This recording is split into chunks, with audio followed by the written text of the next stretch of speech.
Welcome, everybody. Welcome to, what is it, BeoTalk 271. Yay! Oh, God, you're muted again. Oh, it defaulted again. I didn't say anything. No, but I caught it just in time. I don't know why it does this every so often. Should be good Microsoft. now. I don't know. Can y'all hear me? I guess so. Well, the EQ is bouncing up and down when you talk, so Right on. Right on. it's just so weird. Why does it default? No idea, brother. I don't know. It's strange. Hope everybody's doing well. If you want to keep our lights on, a super chat goes a long way. Also guarantees an answer to your topic and or question. Like and subscribe if you haven't yet already. Likes actually help quite a lot. Buy some Skinny Play. Go to Skinny Play, buy something nice, and use the promo code for 10% off. And if you just bought a shape, there's thousands of opportunities for that too.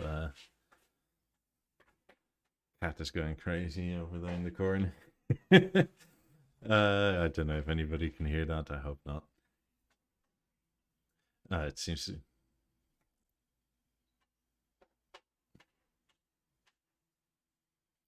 Like, which ones?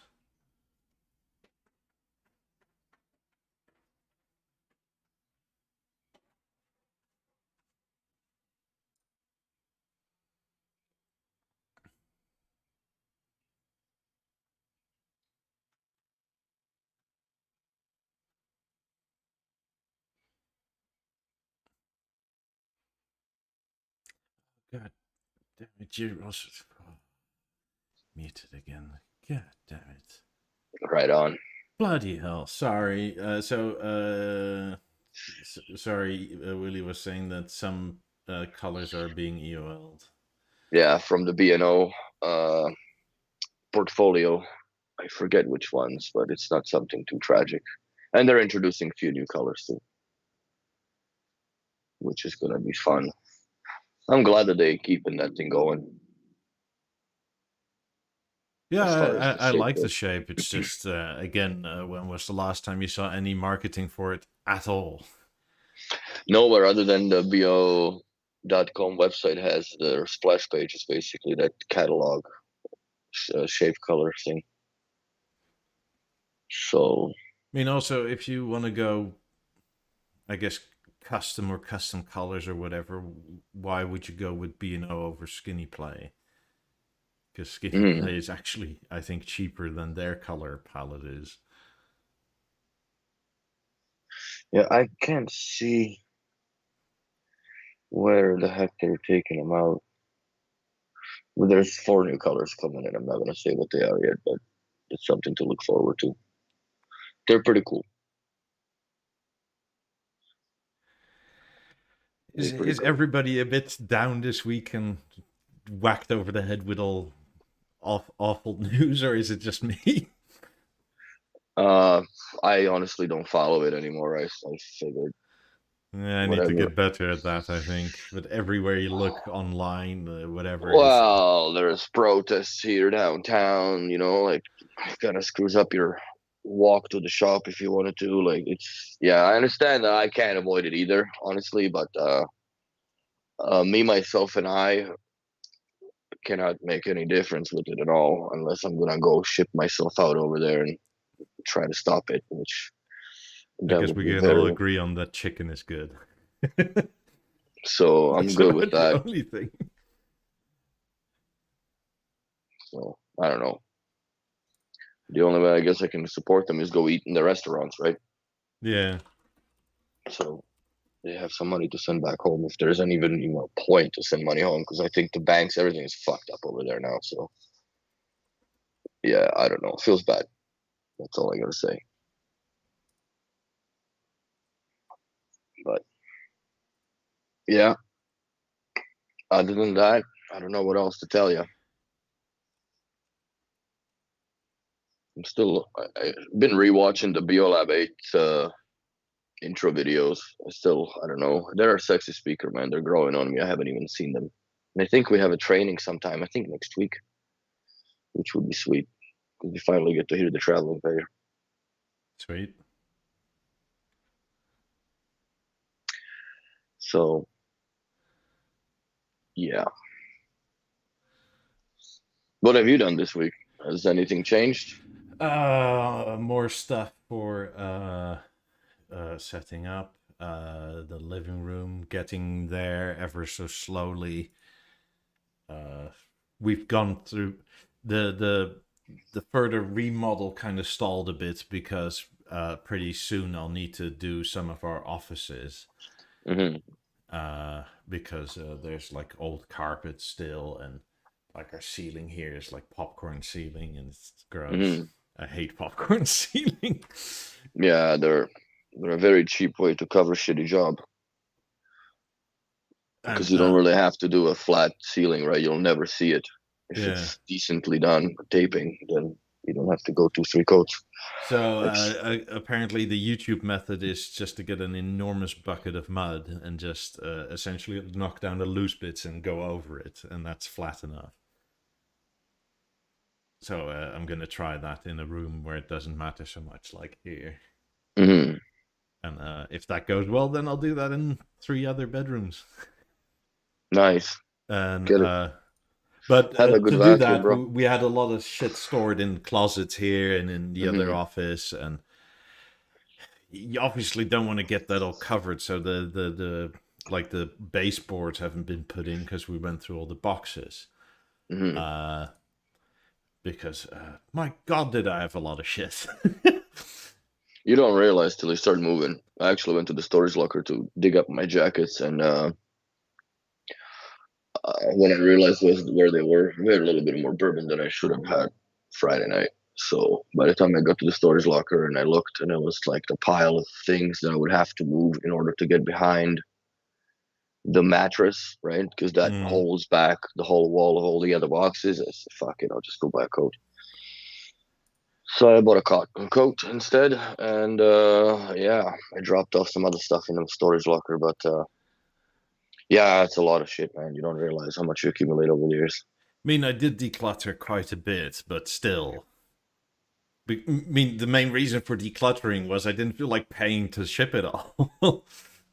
But then you get to things that are like sentimental value, like stuff from grandparents and whatnot. Yeah, no need for it, but you want to have it or keep it, right? Yeah, but then you still need to give that a place. Like, I mean, is anybody around here that harsh that they have, like, I don't know, 4 wedding pictures from their grandparents and just go, fuck it, and just toss it? No, you never toss them, but you might not never take them out of the box again in a new place. Yeah, but they're still there, right? And I have a bunch of nice cutlery, but I forgot how much that was because it was in a box for this long, right? Like I haven't seen it. But and then you get to all the table silver and the crystal and the glasses and bowls and things, and then you have like I have very nice plates and stuff for Christmas and whatnot that you essentially use for like festivities only. Yeah, that's right. But it's so much, and I forgot that the plate bowls, soup bowls, and all the side dishes also had a matching set of pans. Oh, for God's sakes. Yeah, I agree with Sandeep a little bit. If you haven't used it for 6 months, get rid of it. But yeah, there's sentiment to that, right? Yeah. So there's a bunch I haven't of used my 90s for more than 6 months. I'm not going to get rid of it. Yeah, that's right. No. You haven't used your Beosound 1 or your Moment. Get rid of it. That I actually consider, to be quite honest with you, to get rid of the Moment. I don't know why or where or to whom I would sell it to. I don't really have. Maybe I'll just bring it up here to the apartment and have it as an IR trigger for my theater. Yeah, why not? It's about the only thing it's still good for. I mean, mine works. Do you need another one? No, I'm good. But yeah, I kind of wonder if it would actually work. It'd be sweet if it did. I mean, and So another annoying thing is pretty soon our master bedroom will also need to be done, but there's already a bed and everything in there, so I'll have to pull that shit all out again. you didn't install a stage on the wall yet, did you? No, Nice. it's it's a bit of a thing. Ralph asked, Willie, have you noticed that the theater cannot recognize speakers connected via receiver 1? It only sees the receiver. The sales pitch was that it would recognize and use speakers back to Penta. Yeah, I understand what you're saying, but that's not how that works because all the WiSA speakers that connect wirelessly to the theater, they basically have their. It's more or less like a Wi-Fi network, essentially, right, with hidden SSID addresses, Mm-hmm. and they are already pre-self-identified that, like, if I'm a Beolab 18. I am a Beolab 18. That's all that speaker says when it's being in the pairing mode, and it pairs with the transmitter in the theater. When you have a receiver, you have to tell that in the menu, as far as the theater goes, you have to go into the menu and select which speaker is connected via the wireless receiver. And then the theater knows what to do with sound per se, or what behavior that speaker should have acoustically. So, but I don't know because we haven't really done much on the receiver ones as far as the speakers are concerned. I've done it only. I don't think I've done it once even. I don't think we've done it I even think once. in the beta you can set it, but I'm not sure because Most of the speakers we do are either if you're replacing, let's say, an Avant with like two pairs of 6000s around them, like these speakers are ran into the back of where the Avant used to be on the wall. yeah. So we just either extend the PLs and run it into the theater, or if they're wireless speakers, we just connect them WiSA if there's no cables to it. So I've never really come across that other than like we did some in-ceiling speakers, but again, that was power link out into the Beoamp 2 and into the whatever pair of Canton speakers we had. Like they sounded really nice for what they are. But I honestly, I don't know. I've really tried. I haven't. I really didn't try, but I wanted to try that with my Beolab 11 to try to put it in wirelessly. But I never gotten a receiver to play with, so I might order one for the shop anyways, because we don't have anyone even for service, and just do that and see what happens. Is that the youngest cat that's fucking all over the thing? Yes. Nice. No, don't stand on my keyboard, please. No, no. Well, it'd be funny if that thing ended the stream. Oh, that's hilarious. Hello, It kitty. typed. So yeah, Managed to type and press enter with her hind legs. that's hilarious. So yeah, Ralph. I honestly am very curious, but I don't have a receiver one here, so I can't really go into that thing and see if it works.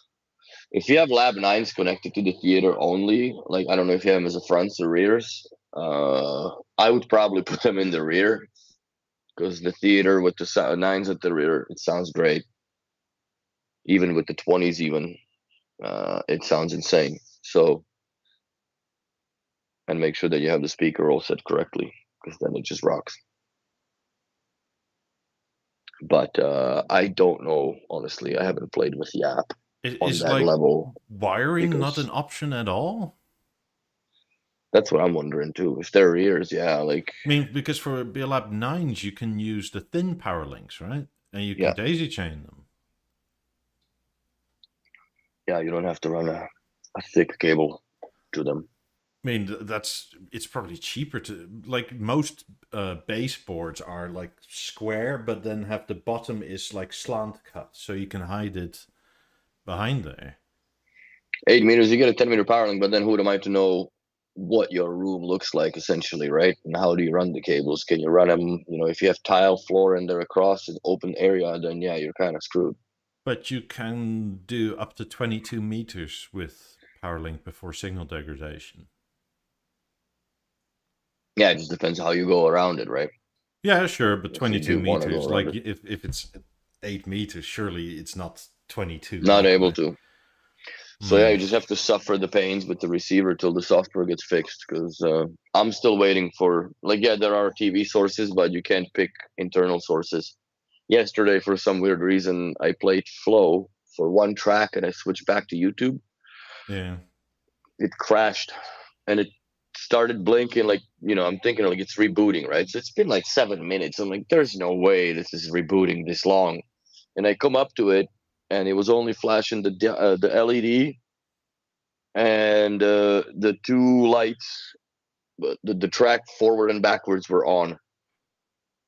The play light didn't flash. It was very bizarre. So I just unplugged the whole thing, plug it back in, waited for it to then it booted up, and it behaves normally. But that's just a little bit weird. And you're not on beta anymore, are you? No, no, and I still, I got a Silk remote that's brand spanking new, basically. No, not basic. It's out of the box, and I connected it to the theater. It paired, and then it wouldn't. Like you press YouTube, and it just now nobody's home. Volume, nobody's home. I had to reboot the theater, and then the remote reconnected to all of it. Curiosity is that I don't have that issue with the Emerge because I had paired it into the Emerge as well without any issues. So I don't understand what the hiccups are with the Bluetooth protocol inside this thing, software-wise. Don't understand why it would be any different, or why it Neither behaves so do I. differently. Neither do I. But then again, also, it doesn't make sense that I can play Deezer Flow endlessly on the Emerge and doesn't reboot. I play Deezer Flow As here, it shouldn't, really. and it reboots here still. So I don't know what, like, if it's a my account issue. I've never had a problem with my Deezer account, and wouldn't I have a problem with it then on my cell phone as well? Like, I just don't get it. I don't understand why it would have such an issue source switching. I did see that there was an update in the app, and I think it was Billy that showed that now all the apps are under HDMI. Yes. Which is also sort of like, okay. What does that matter, anyways? Yeah, but surely like, come on, surely you see that in testing, right? Like that the icon. But what did that fix, really? Nothing. No. It didn't fix anything. I still, to this day, don't understand why there is not an option to build your theater the way you have it purchased in the app. Like, I don't understand what the limit and limitations are. It should be possible to do. Potentially. Carrying, it would be number one, in my opinion. But also, I don't understand why it would need to take that long. Hi, Brian. Evening, I don't Brian. understand. I think they should have had it a long time ago. Even now, still, like, some of the stages are not on the app. So, like, if somebody buys a black anthracite with black quadrat, which is regular, stock item now, right, on the portfolio, you don't have that option to pick it in the app as your color, which is silly. It should not be like that. Because you have those bloody renderings already on the website, right? Because you had to have it for the website. Yeah. When you hover over. So I don't understand why not just copy some of these files and paste them into the whatever folder the BNO app is pulling the icons from on your server. So let's say you go full custom with the Atelier versions. Do you think you'll ever get your special unit in the app? I don't think so. Maybe because they put the Ferrari one now, right? Yeah. But will they bother for that? Because that's even more money. So that's probably that extra money is maybe for the app development to put it in. But surely it's just adding a picture. You would think. Like, it's just an icon, right? It's not like we're talking like 2 gigabytes of data or something.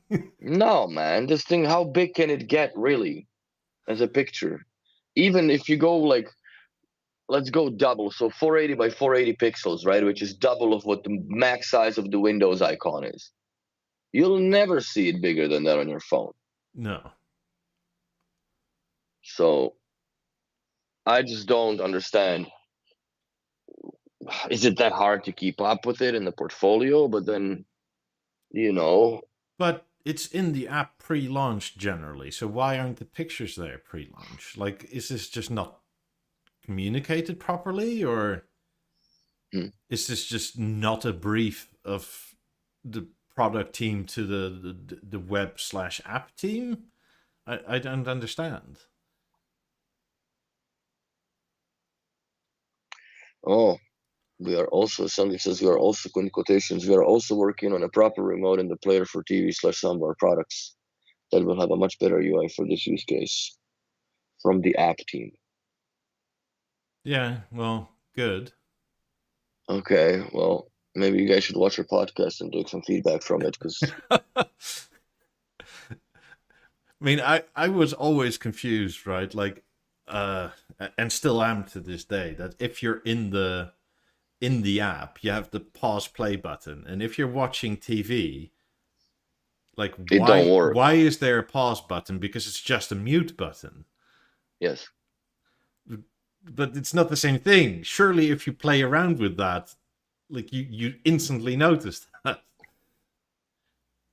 I don't understand how hard it was or would have been to have the same interface that there was on the Avant per se, or V1s or Biosystem 4, right, in the app, or even Eclipse, Harmony. Why not carry this over to the theater? Because I'm certain that the whole Mozart platform is a movement forward. So whatever the next product is, as far as like the TV is concerned, it could be, and this is a pure speculation. I'm not saying that I know that this is what's going to happen, but it would be cool. It'd be cool if they kept the Harmony alive with the upgraded not the True Image, the Mozart chip, as far as the platform. Put it as a Harmony Mark II, because now they're going up to 97-inch panels, which is insanity. It looks fucking cool. But would it need the Mozart chip, or would it just need Dolby Atmos as a decoding? I would put the Mozart chip in it, bro. So the Harmony owners can experience the joy of being on Mozart. Let's everybody suffer equally. So apparently we have one person that's not affected by anything in the world. So good for you. All right, on. So yeah.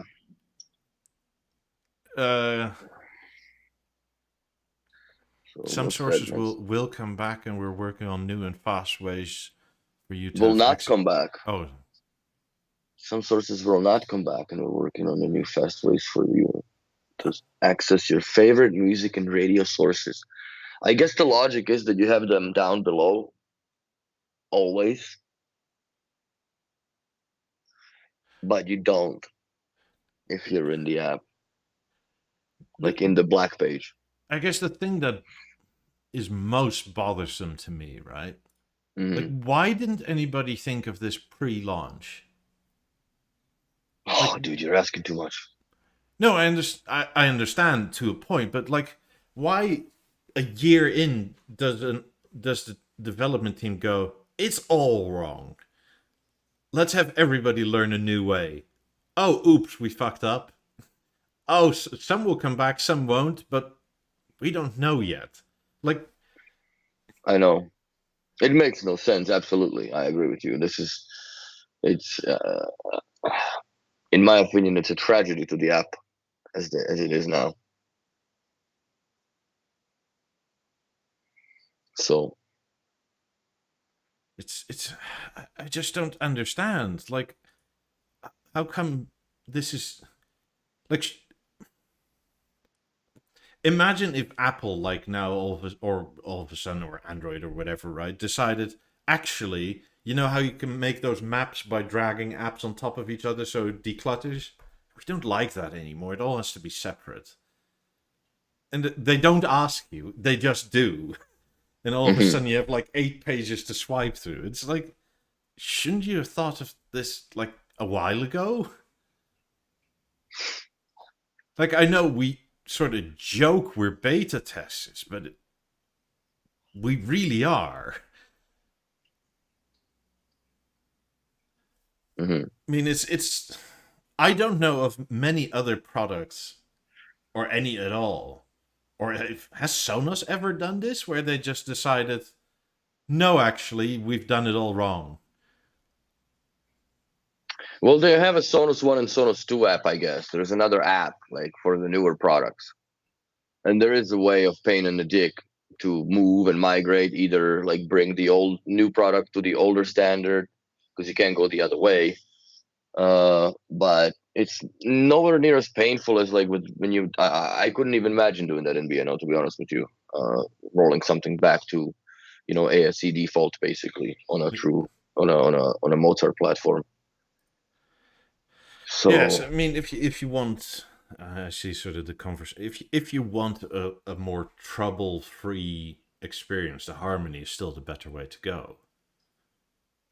as a committed TV, yes. As a lifestyle television, I don't think so. Yeah, but that's if you can deal with niggles here and there. Yes. Or No, for me, then what I just like about this that this acoustically has such presence, especially like when I started playing with these virtual speakers and shit. It is insane what it does. Like Harmony would never do sound-wise, that. there's no comparison. That's not what I'm No. saying. But if it's Mm. as a TV and if you have big speakers attached to it, Mm-hmm.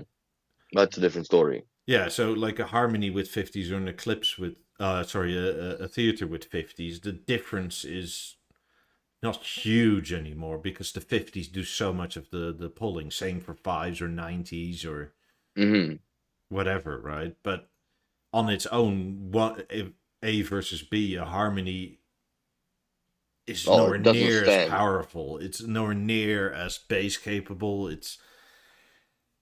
But in terms of software platform, the Harmony is just the Harmony, and it does what it does. And it's Solid as a rock, man. like if you have an issue, you maybe have to reset it once every 6 months or so.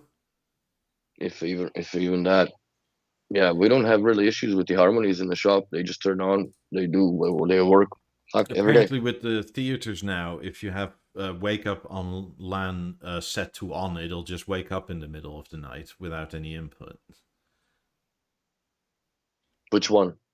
With the theater, See, I don't have a LAN connection, but then I have wireless connected to both of them. yeah. So apparently, people have. I think I'm not even sure if you need a LAN cable in there, but if it's set on into the TV, everything just turns on for people in the middle of the night. Yeah, that happened to me a couple times here that I noticed the speakers come on. I mean, I wouldn't call the theater a waste if you have big speakers. It certainly adds stuff, and it'll certainly make older generation speakers sound a lot better. The wake up setting is on the LG, not the theater, Sandeep says. Okay. Maybe it's off by default because you only have Wi-Fi. Who knows? But apparently, if you turn it on, at random points, just turns on. Mm-hmm. I don't know. I disagree slightly with Brian's comment there. That's exactly what BNO engineer told me this week. If you've got big speakers, the theater is a waste. I don't think it's a waste. I think that the way that it helps processing the room with whatever big speakers you have makes a way bigger difference than you sitting there with a dB meter on the chair, tuning the harmony and your, let's say, 50s that are tuned to that position. Oh, for Where sure. the theater does a much better job. So I would disagree with the BNO engineer in that sense. It sounds, it corrects. I've done over 40 of them in different scenarios, setups on their own, with speakers, with multiple speakers, with in-ceiling overhead speakers. And I can tell you for sure that the theater sounds the best that I had ever seen and heard any other BNO product sound like out of the box. Yes, there's a lot of fiddle fucking with the app, especially in the movie presets, right? The sound modes where you gotta go in and you gotta change stuff.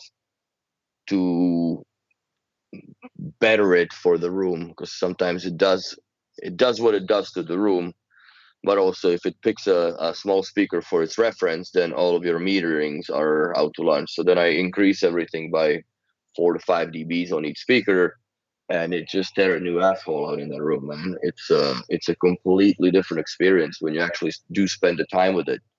But I know, that usually occurs at the end of the install, where people just kind of want to, listen to it and have fun with it, where some installers just want to get out, right? Or if it's too far away, like you want to get going, and it's not that you don't have time, but some people want to play with it. But you still have to make at least a couple, like, not the sound presets, but just make some and have them duplicate, so then they can do that without messing it up.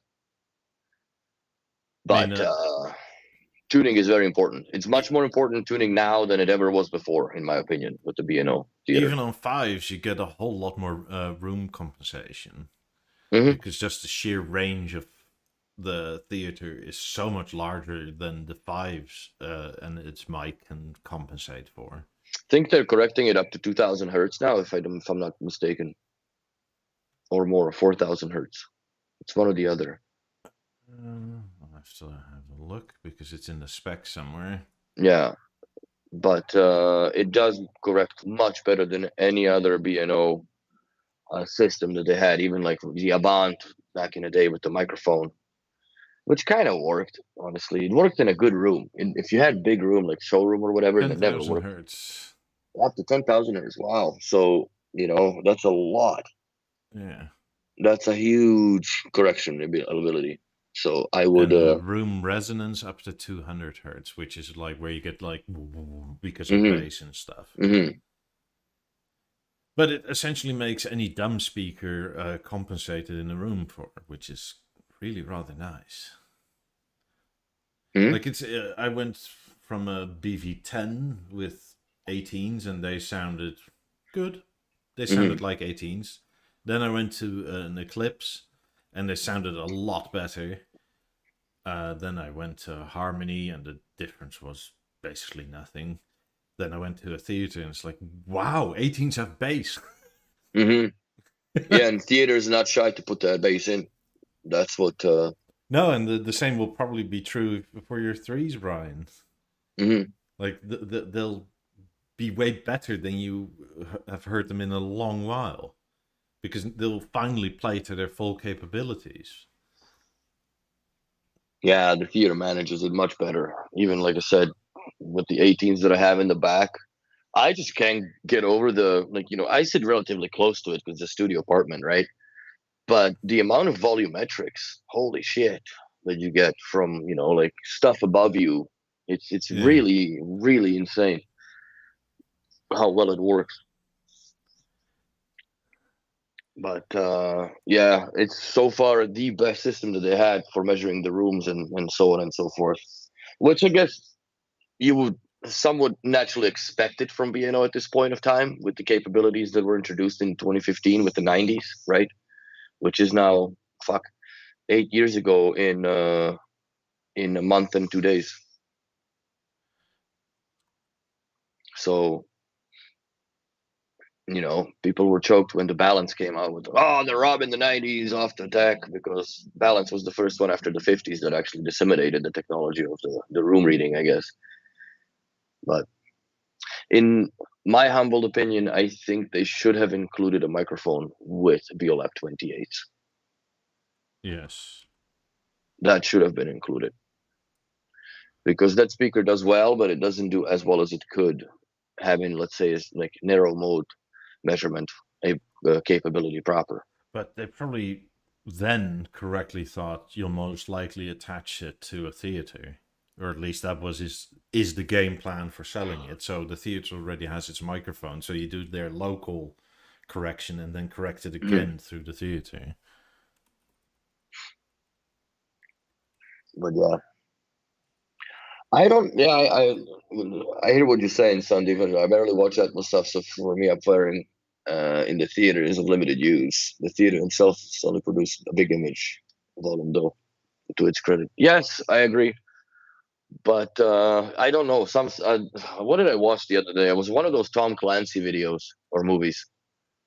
Uh, I was very pleased with the sound quality of, and like the entire mixing of it, like the choppers and shit. I think it was in Atmos. I don't remember, but it was sick. So it's enjoyable now that I don't have neighbors to watch movies.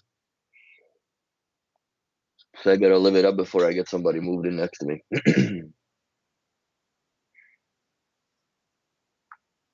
I want to see where this poll leads us.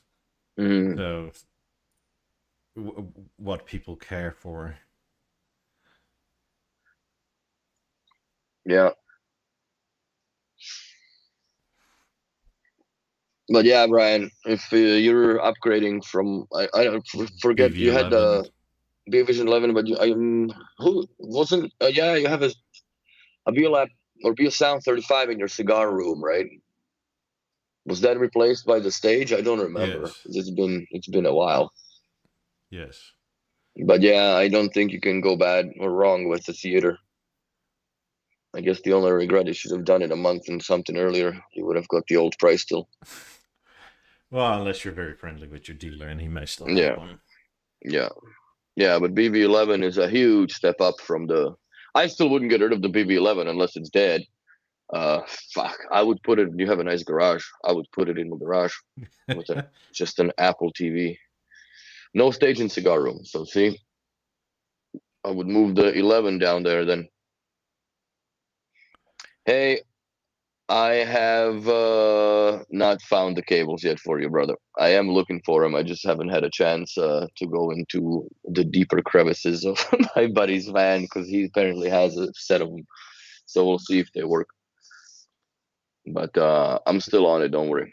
They might be crusty by now. No, he's got them in the packs. Like uh, he's got the bins isolated, whatever. So, but yeah, we haven't. It's been a little bit of a crazy week for me, but and we didn't really work together this week much, so I didn't really have a chance to go and raid. But I did throw my questions, so I'll get back to you next week or this week, I guess, to see if I have them or not. And we also have a set of pentas so I can test them before I ship them out. So far, everybody goes, or the majority, 60% goes theater, all sound. Mm-hmm. I mean, I'm thoroughly in the camp of theater. I can live with the little niggles here and there, but sometimes when it gets frustrating, I am kind of like, I kind of wish I had a harmony. Like if it wasn't for the fact I moved, right? Because Yeah, one of the major things with moving like this was like, I really don't want to move the harmony because it's so bloody heavy. yeah. Mm-hmm. Uh, It's a good workaround, Brian. I like it. BB11 finally then picked up an 155 of Horst for 500 euros to tie me over. I Yeah, mean, the that's only one. disadvantage with the theater is sorry that if you have a network link converter and you have all antiquated B&O like a 9000 and all that, that's so feels bad. It doesn't work. There is a thread on the Discord. Also, come join our Discord. Where Yeah, through the my apps or whatever there is my shortcuts, I think. yeah, and if you can do a lot more pretty. But it's just frustrating that it's nothing there from B&O by default. You know what I'm saying? Yeah, this is the first time in a while where something that's 10 years old was just like, yeah, don't care.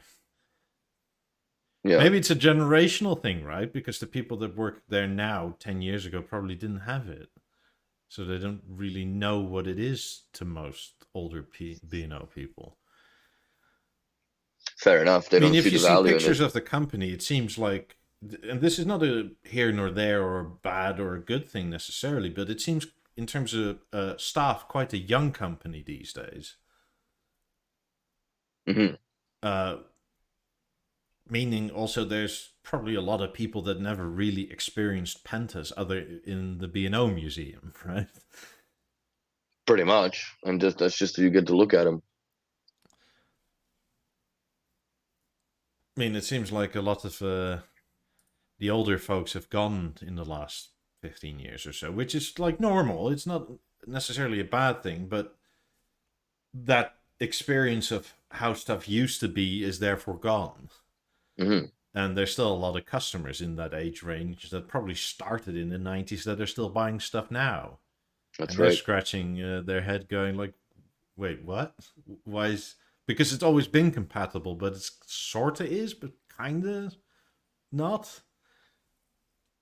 Like, I understand that at some point you reach the point where you can't go any further with the equipment you have. Yes. But that's mostly related to the parts, because everything, from back in the day is always analog. There's always something you can buy as a converter or some nonsense that you can, feed the signal right into something current nowadays. Same thing like with the 9000, you can pull either SPDIF out of it, but then you lose the radio functionality, or you pull a master link into a converter and then you hope for the best. Yeah, if you still can get them somewhere. Mm-hmm. We got some converters still. We got a whole bunch of stuff. Pretty soon they'll be gold, especially if you have people where one goes out. I mean, it's hard. Like, it's a hard... Going from master link to network link wasn't that crazy because there were ways to do it, right? Yes.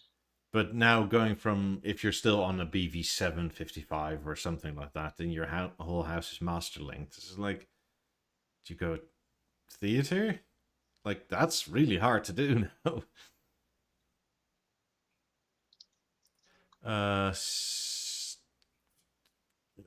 CH Rasmussen will be bring a small TV again, a 3240 inch. I doubt it because they're dependent on LG. Yeah, I would say absolutely not. I don't think that they don't have the market for it anymore. That's... I mean, they would be market for it. Yeah, there would be market for it, but I think that how we are accustomed now as a society, you could make a TV thin enough that would not be bothersome to people for size if you wanted to put good acoustics in it. Yes. Sorry, my coffee maker's going. I mean, the smallest package currently you can get is a 48 inch. Is that really too big? Because the 40-inch V1, right, it's a pretty big that panel much still. Smaller than a 48-inch now. No. The V132, which is cute. Like proper bezels. Oh yeah, those. And now those your bezel is like Shoot, yeah. Now there is no bezels really. Like, it's just, you get 2-3 mils of black line and that's it. So I really don't think that they will ever come out with anything, or like I said, and to me, it's because of the acoustics limitations. They just know that, based on what we're used to and how, the screen technology is, there is no way in hell that you can make something sound good with a very thin, small display. You would have to make it at least an inch thick in order to get some bass or whatever out of it.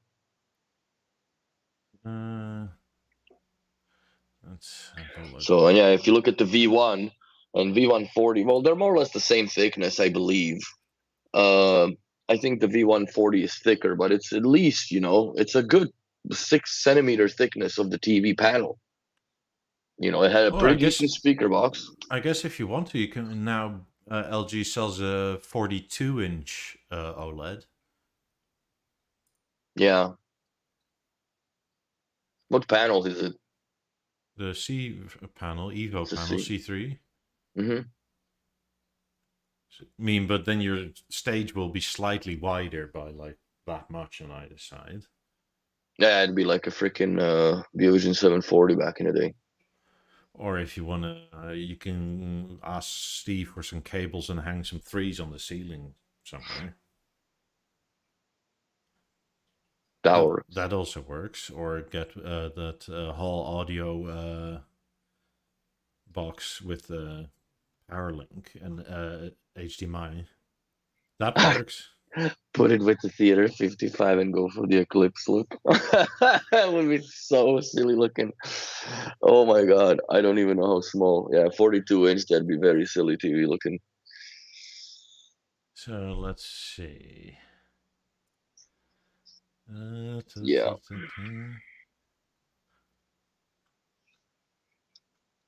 Yeah, I don't know. Like small TVs, really, it's and I think it also the way that condominiums or apartments are built nowadays, and everything is an open concept. So if you put a big panel TV, you can actually still somewhat watch it from the, let's say, kitchen, right, or any adjacent room and area that you have. So Yeah. So the difference between a Beoplay V140 inch to an OLED C348 is one is 953 millimeters and the other one is 1071. So that's what, 5 centimeters? Yeah, about there, 7 centimeters more, 8. So we're literally talking about something that much bigger for like 8 inches more panel. And it like aesthetically lines up equidistant in width with a stage. Oh, it does? 48? Yeah. The stage and the 48 inch are the exact same width. Oh yeah, that's right, because you have a contour 48. The fuck. So makes sense. And I actually think that looks quite good. Also, I think if you're used to a small TV in the bedroom because you're used to small TV in the bedroom, I think you get used to that TV size so quickly. Oh yeah. Even with this, when I first sat in front, I'm like, I bought a big ass panel for me, how close I'm sitting to it, right? And then man, it took a fucking 1 movie, 2 movies, it was done.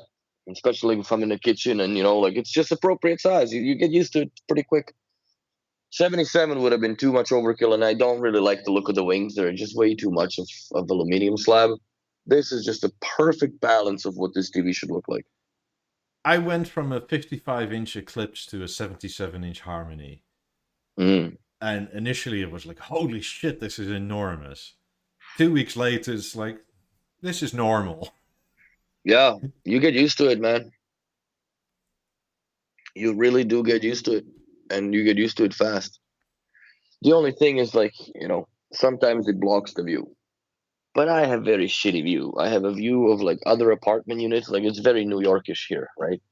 I have the view of the other people, and below me I can watch the rats go from one garbage bin to the other at night. Like that's basically the scope of activities downstairs, and occasional crackhead smoking behind between the bins. So I don't mind looking at the TV instead, even when the curtains open. So, but yeah, I don't know. You can get used to sizes pretty quick. What are you digging up there? Just looking at sort of sizes. I mean, also the V1 is the size given is excluding the swinging handle or wall mount. On the arm, yeah, because that still comes out a few centimeters on each side. Yeah. Thanks, buddy. Thank you. Thank you. Much appreciated. Much appreciated. But I still like my BeoVision or BeoPlay V132 still in the storage locker. It is a big TV comparatively, like if you think about it, but it just works so well.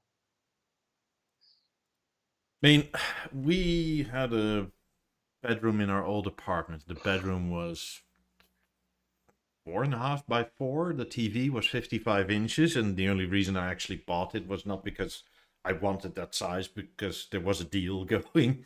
It was like, it's actually the same price as the 48 inch at that time. So it's like, why not? Like, who cares? And the missus was obviously like, oh, that's way too large. And then give it a week, 10 days, and she was like, "Oh, it's so nice watching stuff here in bed." You get used to it fast, man. And I kind of actually bought it for me because she was always watching stuff in the living room, and then it turns out she preferred to watch in the bedroom. It's like, God damn it! Whenever I buy a TV, I can't use it because it's so small that's using it. Well, but you got back your harmony, I guess. Yeah. The fitness and shit, so I wouldn't be crying that far or that loud. Oh, I wasn't crying, but it's sort of, you go through this battle, right? Like, are you really sure we should have 2 TVs? And isn't that too big? And it's like, whatever. No, I don't know. Blah blah blah. Boom. Oh shit, I like it. Yeah. It's funny how Because initially it was the same thing. Like, she was really going like, shouldn't we do a 65-inch harmony if you're really that set on it? It's like, no, it looks worse. And then after a while, because her mum had a 46-inch panel LCD from like 2008, and she went there a few times. It's like, she has a really small TV, and it's like, it's only barely smaller than what you wanted me to buy. Shit, I saw, what the heck did we saw the other day? To pull out a TV we're installing, I think it was, one was a Samsung panel, like one of the first frame TVs. I think that TV at the time when they bought it was like $10,000. And whatever, it died, but it was like wow, like the tech in it was pretty slick back in the day for, I think the TV is about 13, 14 years old. Because it's like from the 2009, 2008. And yeah, and I think the oldest one I've ever seen was Sharp Aquos. Yeah. Those are the. And then we had one lady that, I don't know what the service call was about, but she had the original. I think it was a JVC plasma, because it was the same plasma screen that was in the catalog with B&O with the lab ones in Burgundy. Yeah. And it still worked, man. Essentially a heat pump for your room. Oh, dude, those TVs are unkillable. I don't know. They made them so they just don't die. I was also actually thinking of buying a smaller than 55-inch TV for the bedroom, because the current way the bedroom is set up. But then it's going to be too big. Well, since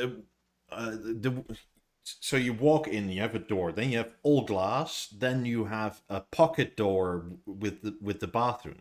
So most of that wall is impossible to hang anything on because the door slides in and out the wall, right? So a standard wall here is about 4 inches thick, but 2 inches of that in the middle is the pocket door. So, like, are you just going to hope you grab with like an inch screw, which doesn't hold that much, that you hold the frame of the pocket door and not the door itself?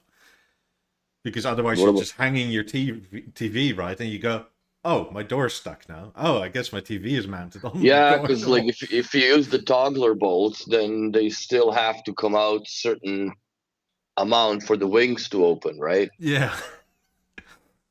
Oh, no. You can use another set of toggler bolts, bro. In Home Depot, they are zip tied ones. Mm-hmm. So you can shove them in the door or in the wall. They basically work. There's 2 platforms, so they do this, right? Mm-hmm. So when you put them like that, then that whole lever basically go flat. It's 1/2 inch, so it goes in the wall. Then you pull it straight, so then it evens out.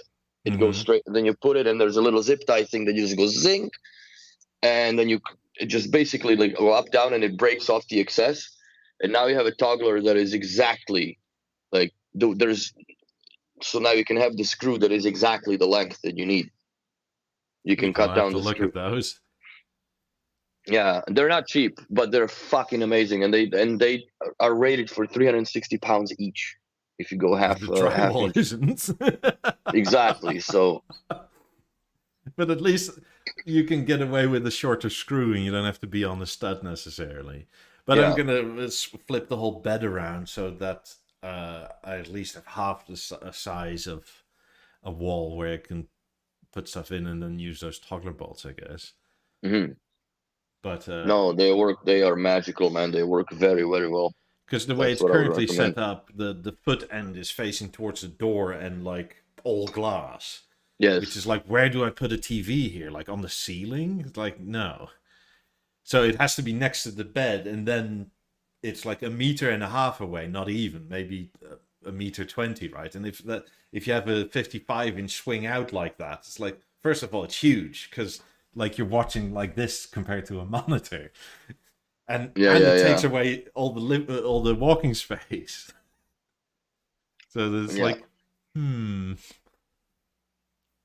But so flipping it and using those toggler bolts probably will be the solution. No, and they are awesome. The only thing that I would recommend if you're gonna cut that cut the screws. Well, I would use the Milwaukee ones because they have the thread in them. So when you unscrew, it'll fix the thread when it was cut, and then you can put them in the wall. But it's easy to measure out too, because obviously you just need a 1/2 inch. Plus, I believe it's about, I don't know, maybe they can't be more than 3-4 mils tall. Yeah. As far as when they're against the drywall, the flips or those little clips. So Brian says, in terms of interior design, the 77 and 83 does dominate the room somewhat. Only when it's on, not when it's off. Like that. That's the beauty of the Harmony. It's not dominant at all when it's off. No, it's funny. Like we have an 83-inch panel in the showroom, and when you turn it off, it doesn't look. It looks like a 70-inch TV. Yeah. When it's folded it down. Look, it wasn't that dominant in my old living room. Yes, it was big. Yes, my living room was smaller, but in terms of dominance, the 50s were much more dominant. Yeah, for me, the 90s were dominant. Yeah. But I mean, if you're questioning the size, I would say go 83, and you won't look back. Give it a week or two, and you'll go, actually, this is really fucking nice. Yeah, the size, not that its size doesn't matter, but if your room allows for it, then it's not too crowded, I'd go for it. We've had one install that was a while back. I think it was like second or third theater that we installed. The dude replaced his BeoVision 9 with, because it was a 950, so he's like, I can't afford to go more than 50-inch into the thing, right? Mm. And when we got there and removed the TV, and I kind of looked at him like, bro, you should have gone 65, man. 50 is too small, because like the amount of bezel right on the BB9, for God's sakes, that's like, it's this much. It's 8 inches, for God's sakes, or 7 inches together. So 2 days later, went back, took the panel off, put the new panel on, put the new wings on. Now it's a 65. Boom. And it worked well. I mean, when it's off, the fives don't look tiny. This is a 77 with fives, and it's on a wall. So if you have it on the floor, it's even lower. Mm-hmm. Those wood slats are really in now. I see them everywhere, even here in Montreal. A lot of people do the slats. Well, I think it's a Danish company, and the nice thing of a lot of them is that they have acoustic felt behind them. Mm-hmm. I mean, I was considering buying some for like a few corners in my living room. I mean, not an awful lot, because like it's nowhere near as bouncy here with the paper walls as the concrete walls everywhere. Oh yeah. So yeah, they would definitely they would help that room for sure. Yeah, I like the slats, man. I like the look of them. And with the TV fudge, like you can't go wrong. It belongs, man. I mean, but in terms of size, I don't think the fives look very small, and this is a 77-inch screen. Like, mm-hmm. I mean, if you're that worried about it, I would say put it on the floor. Don't hang it on the wall, because then mm-hmm. the TV will be down another 20 centimeters or so. Mm-hmm. Yeah, the Harmony's still a beautiful TV, man. Fuck. mean, yes, they look small when it's on, but when it's on, you're looking at the screen, not at your speakers generally. Also, when you're listening to music, it won't be like this unless you're on YouTube or whatever. Yes. That's Weird, you can see the speaker drivers through the slats in the window. You probably couldn't see it in real life, but no. the camera's a bastard.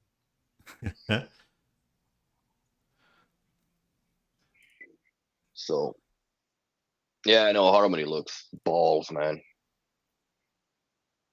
I wonder if that one was custom or not, because it doesn't look like it's the walnuts, or it looks like it's the walnut with silver slats, not the bronze ones, isn't it?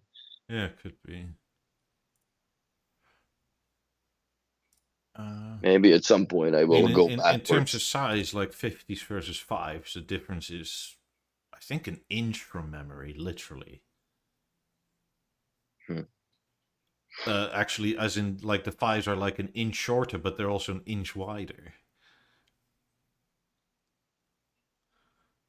It's kind of funny that the 5s are wider. They don't look it. Like, visually, No, the 50s look a lot bigger. interesting. Yeah, but they stacked way more drivers into the bloody thing. The good old washing machine, remember that? That was great. I'll be right back. That was great. Let's see if I can find more pictures.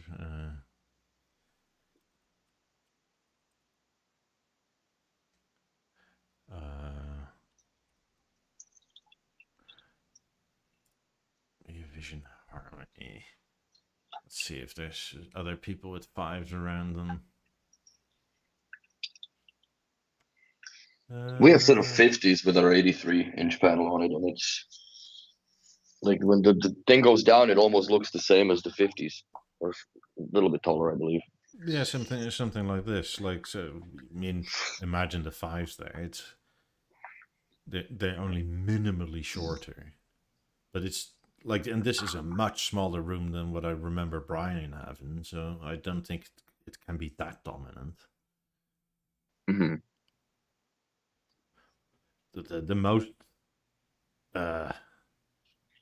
important thing to choose is whether you want wood or cloth. That's a I much would harder never go question. with the cloth. Yeah, I don't think I would ever go with the cloth, man. It's just not my style at all. I know it's so much more expensive. I understand the cost difference, but you're already buying a B&O product, bro. Like, you're already spilling a lot of money for a television sound bar, basically, or sound system. I know it's beyond comparison to anything else out there, Yeah, if you have a but 7.5 meter wall, like, it's not going to be that dominant, especially not when off, right? For either size, either 83 or 77. Because when you have it in audio mode, it stays down and you have that top bar that shows you what's playing.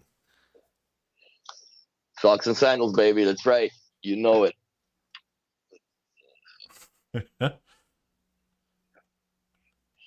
But yeah, I don't think that. I don't think the harmonies. I think the 77-inch theater in, let's say, anthracite on a floor stand is more dominant than the harmony itself. Oh, for sure. The 77-inch.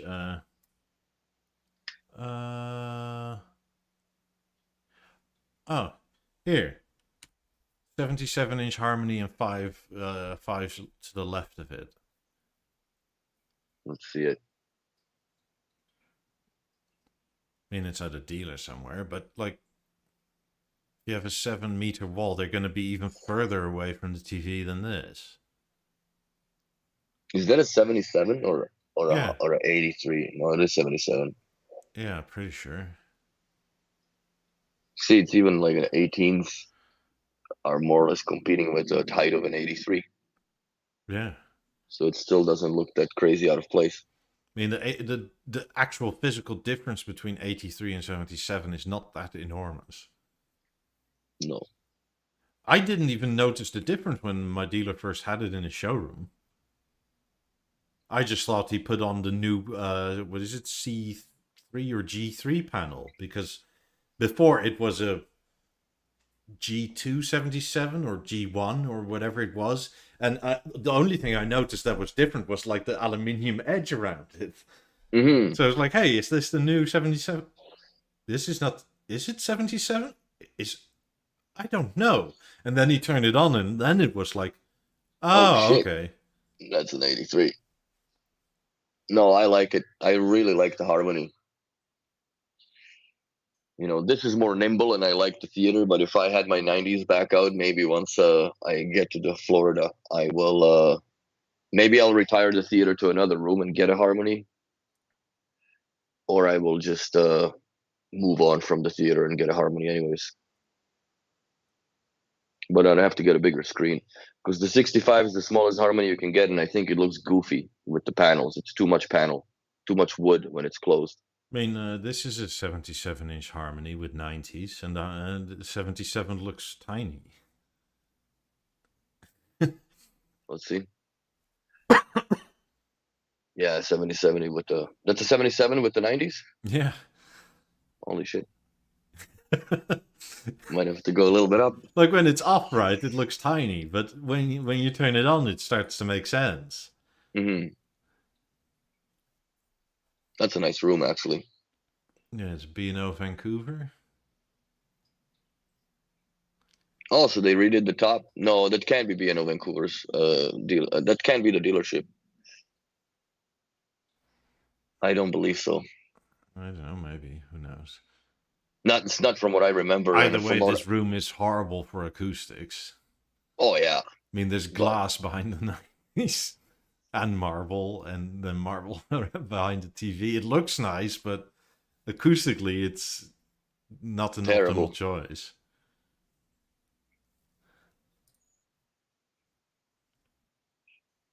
So, yeah, you were there recently, Stefan? Yeah, that's not Vancouver for sure. The reason why I know, because, yeah, that's the house. I guess the most or the biggest takeaway from the whole thing to me, anyway, is that if the harmony is off, it's not that imposing. No. And that's always what I liked about it. You can have a massive TV and then you turn it off, and it's visually it's a third smaller. Yeah, that wood covers a lot of that black screen on it when it's off. So, who was the designer? Thorsten Velour, I think, wasn't it? Was still behind this? Or Christian Krab? I don't remember. But yeah, it's a beautiful TV still. But theater kicks its ass. I'm sorry to say. Theater will. Yes, in terms of sound, yes. In terms of stability, sure. No. No. That's still.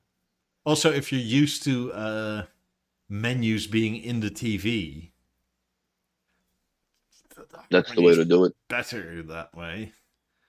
See, what I don't understand about that, why does it not allow for that in a true image? I always call it true image. In the Mozart, like, the app should have that in there, right? At the end of the day, it should be just like sound or speaker positions, whatever. It's mostly because it has to be workable for all the TVs now.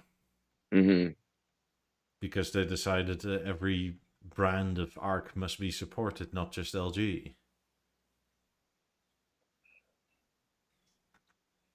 Well, yeah, but that's just, at the end of the day, the reality of it is everybody more or less sells them with the LG TVs. In my opinion, it should be something that, if it's a prescribed television, that at least have a full support for it. And if you want to go half-assed and you want to go Samsung frame or a Sony something, then good for you. But you lose that particular capability from the theater, but that's by the choice. I don't think everybody should be suffering the same punishment, even that you went out of the way and replaced your, let's say you had a Sony TV. We had a few clients that did that and replaced their TV for an LG panel, moved the TV to a different room just so the theater works properly with the app and the remote and all the shit. So, I don't know. I just don't get it. Just rebuild your whole house and get this set up. It's some Dane did it, so it must be good.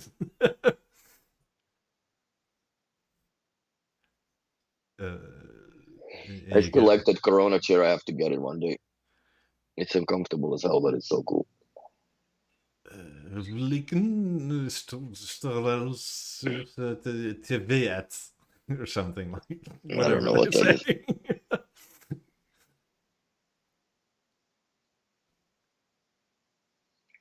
So, How do what you are our pronounce thoughts one on of it? these AE things? Like, Augment et site. I have no idea, brother. I'm not even gonna attempt to butcher this. If I read it phonetically, I start to sound Middle Eastern. I feel. At this time, I would say MM is asking, what are your thoughts on sound quality of older speakers like Beola 5 or Pentas? When see, like myself, I've been around the 90s for much too long.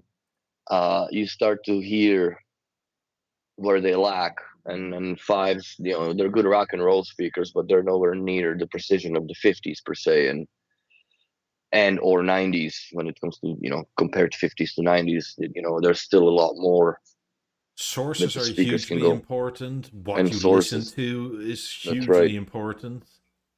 If you listen to old Beatles and stuff, then it doesn't matter if it's 50s or pentas. It's the music recording is crap anyway. So the only thing it'll suffer from on the higher end speakers is just going to really expose how badly the engineer that recorded it was deaf. That's one of the things that I find with the 50s or 90s per se. When I was listening to it, it's just like you listen to some of the music, then it's like, what is wrong with it? And it's just the way that it was mixed. So, and if you have that level of precision for sound reproduction, it's really hard to not criticize other speakers in that way also, because you have a highest reference point that there can be, right? It's just like if you're being if you drive around a Bentley everywhere and now you sit in a Nissan Micra and shit, well, it's still a car, right? But it's not really the same car, No, So, so no. that it's a very, very hard comparison, right? It's how much salt do you like or pepper you like on your steak type of thing. It's the same, and that's again where we come back full circle. What I said at the beginning of the podcast, more or less, is tuning. And it also goes like if you have a harmony, it's the same thing. Like you got to go through the process of adjusting all the speaker levels properly, making sure that the levels are good, the dBs are lined up, the distances are correct, and also if you don't have wireless speakers, then assignment of the proper speakers in the menus are also correct, and then you go from there. And I think that's what makes the best sound, at least with the B&O, right? Like B&O does a lot of dressing to the sound, and they do make it as good as possible, but also there's the effects of the room. It depends. We've been to the places where it's no matter what you do, it echoes like a son of a bitch. What are you gonna do? It's just that's the limitation of the room, and you can't tell the client, oh well, you need to put some more shit on the wall so it doesn't resonate. Even though I do run them by them as a suggestion, you can get printable artwork that are acoustic panels, so you can have, there is ways to mitigate, the effects of the room to a certain point, but it always comes down to the tuning, and I think that theater opens a very deep rabbit hole when it comes to the modifications to the sound you can make, and it's just you have to be patient with yourself also, I think, when you're tuning that stuff. And if you're tuning something like that, like what I do, I bring my music reference that I know for a fact that that's what it's supposed to sound like, and or what it's supposed to sound like per se, and I try to match the sound of the currently being tuned system to that acoustic image as close as I can, because I know that everything else will sound just as good as that did because it's set and tuned properly. So, and that's one of the things also for the installers, I would say, as a good tip is, yes, sometimes, if you're used to listen to it a bit louder, fucking turn it up, man. Like, I understand that some clients like blah, blah, this and that. I'm like, listen, man, you're buying a new system. We need to set this properly. This is what it takes to set it properly. If you never put it over 25, that's fine. But we know that it's set incorrectly tuned. Yeah. So This is an 83-inch harmony, by the way. You barely know the difference when it's off. no, it's a big STV, bro.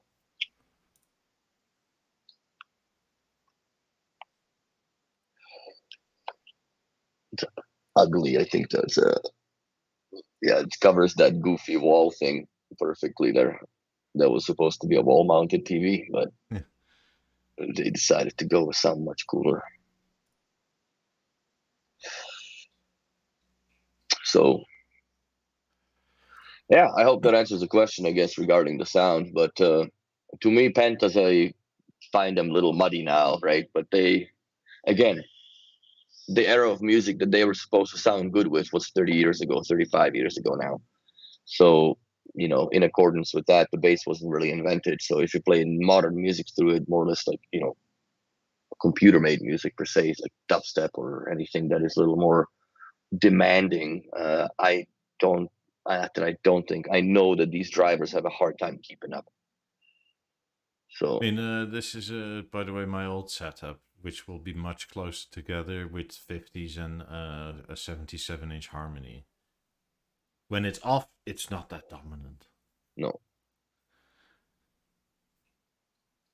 I mean, yes, I had the same feeling because I also came from a 55-inch panel, right? But you're used to that in give or take 2 weeks. Yeah, it doesn't take a long time to adapt the size in your own head once you have it there. No, and then like a month later, if you see a 55-inch TV again, like in a living room, you go, Jesus, that's a small TV. Yeah, for me, when I first got this, I'm like, stupid. I shouldn't have gone with the 65. It's too much. But I'm glad that I didn't pussy out on it and just no, I'm gonna get the 65 and screw it. Like it's proper panel, because even if I move from here somewhere else, it's you will then shoot, I should have gotten a bigger TV, right? Yeah. So such is life, I guess. But yeah, Harmony is still a beautiful. The panels on that thing is it's sick, man. And those 83-inch panels are heavy, man. I couldn't even imagine what the 97-inch are. Jesus Lord. Yeah. By the way, these faces, you see that darker line? Because I like them here, and because of the 50s, I had to fill them with water because they would dance on the floor otherwise. Oh my god, that'd be enough. That's funny. Yeah, Stefan is right too. The room is the most important, but that's what I like about the B&O, that it kind of works with the room better than any other sound system that I had seen. Like, I know if you go buy the Sonos soundbar and then you walk around the room with your iPhone like a shitty wizard, right? Because it's got its own acoustic thing that you got to go around the whole thing. It's okay, but then again, like, it's relying on the microphone quality of your phone, and if you have crud in your microphone and it doesn't hear properly, how well does it really tune? You know what I mean? Mm-hmm. So those are the things that I'm like, yeah, it's more or less like a gimmick than anything else. But when you take something out of the box that is properly stored and kept up, like the B&O's microphone, you plug it in, you do your thing, you do your measurements, you put it away. It's a bit of a different thing, in my opinion, than running these what I would call third-party budget systems.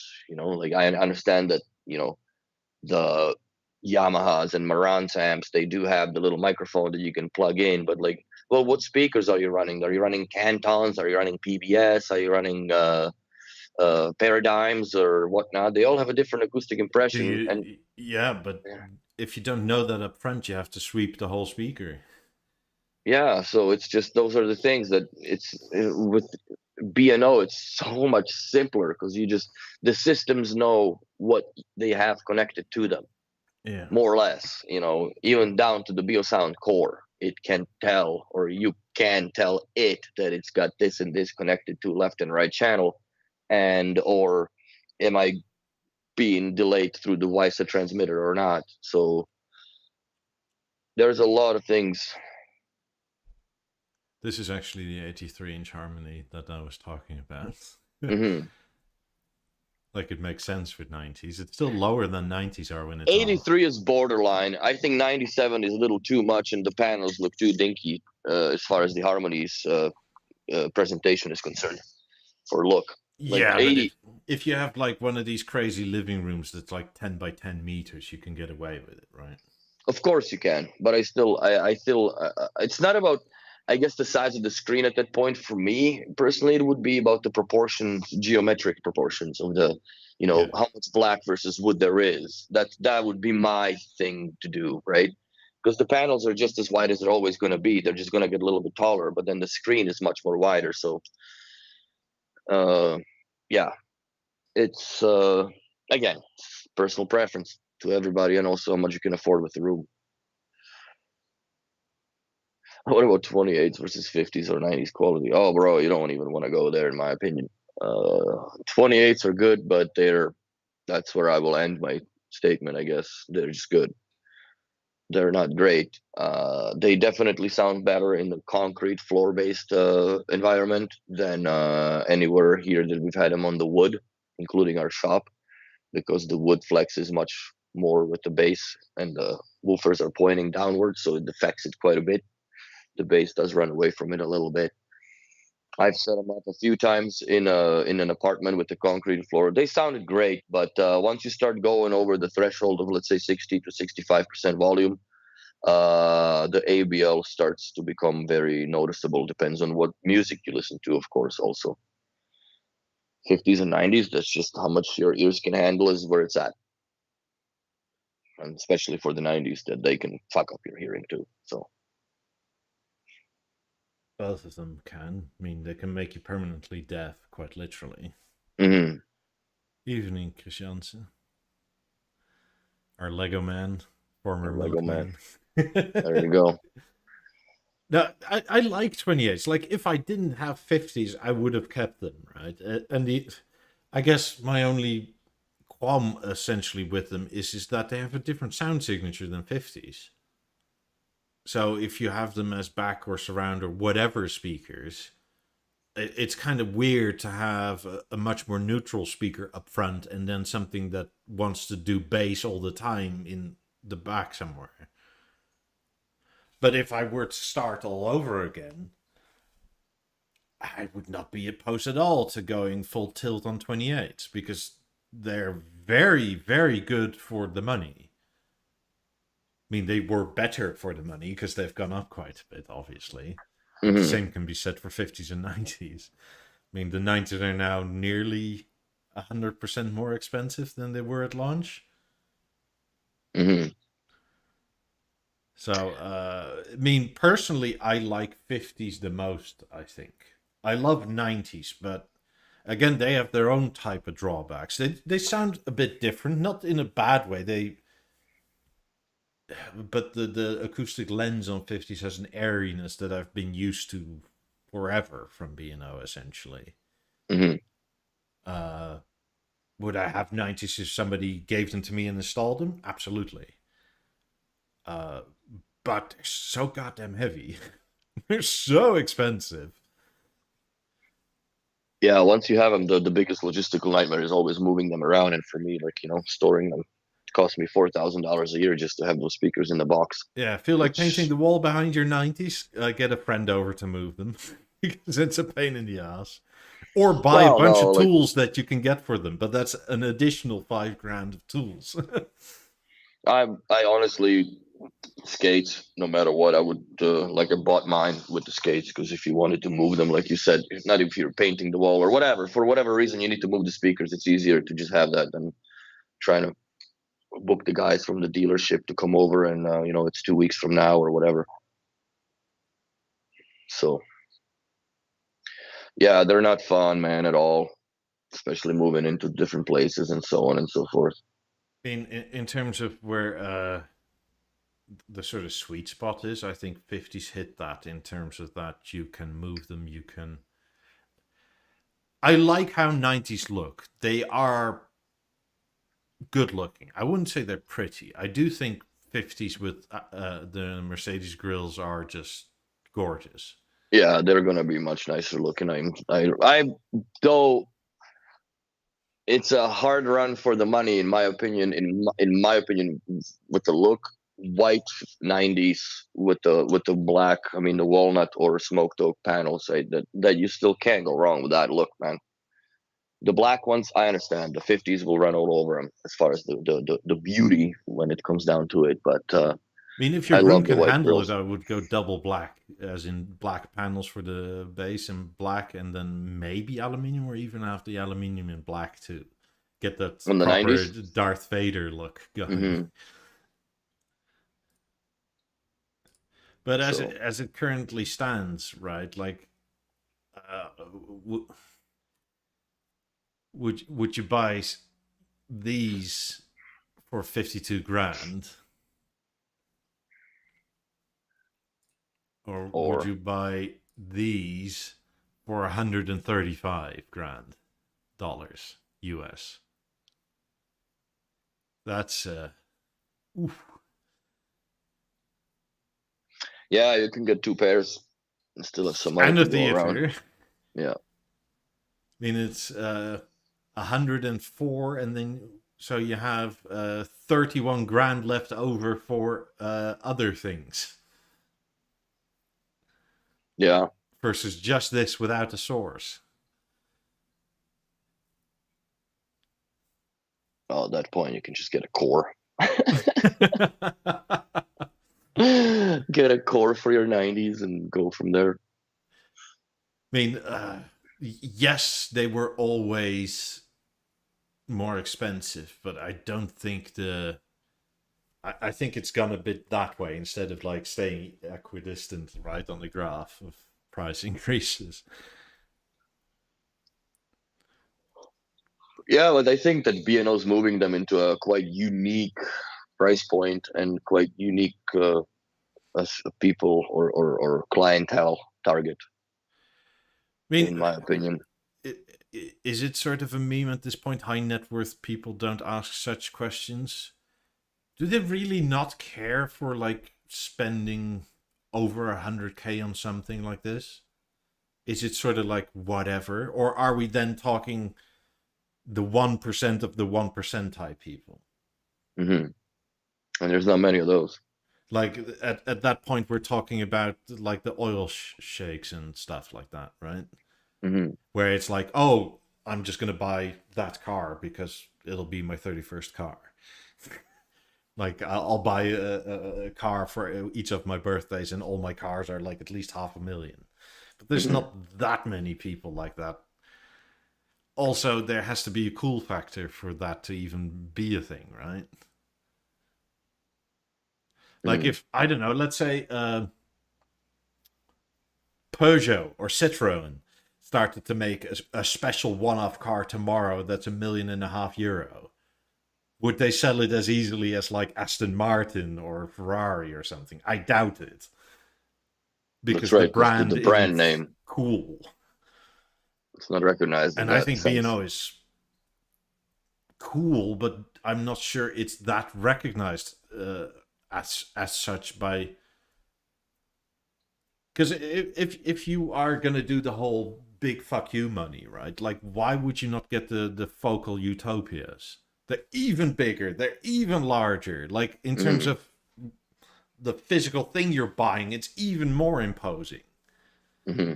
Because if it's sort of like the fuck you money and I don't actually care what it sounds like, why wouldn't you go more ridiculous? Or like the avant-garde setup where you have this whole fucking closet thing that's essentially your subwoofer. Yeah, yeah, yeah. And we're talking like IKEA size closet, right? No, they're huge. I've seen those Like systems. it's a It's meter insane. 80 tall by like 2 meter wide. It's That's ridiculous. excluding the amplifiers that you need for that and everything Yeah. else. So yeah, I don't know.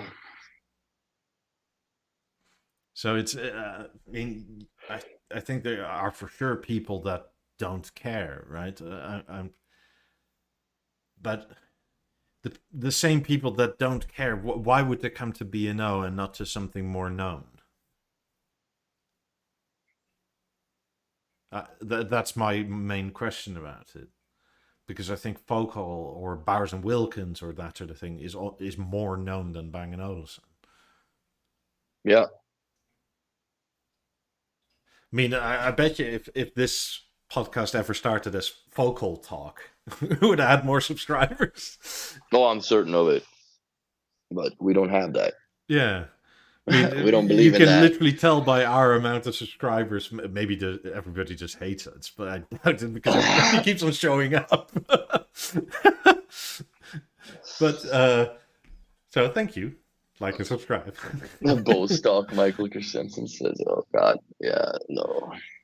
But it's like I think it's like even the subscribers that B&O has on YouTube. Let's see what they are at the moment. Not much. I mean, is it like 50,000 or something? Hopefully, we're not more than them. No. Because that would suck.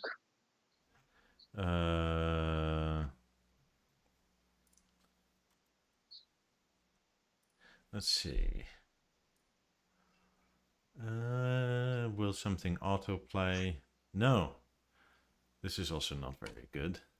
Nothing autoplays. You can set it up that something starts autoplaying. It's almost like they don't know what social media is. Almost 61,000 subscribers. Wow.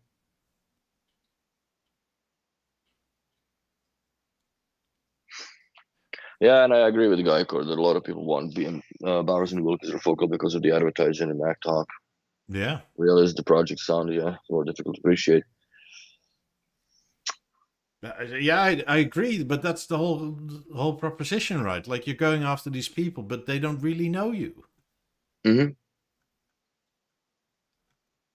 A lot of people that I came across when I was working in the B&O store, they've heard of the B&O from the Audi if they drove one because it was in their vehicle.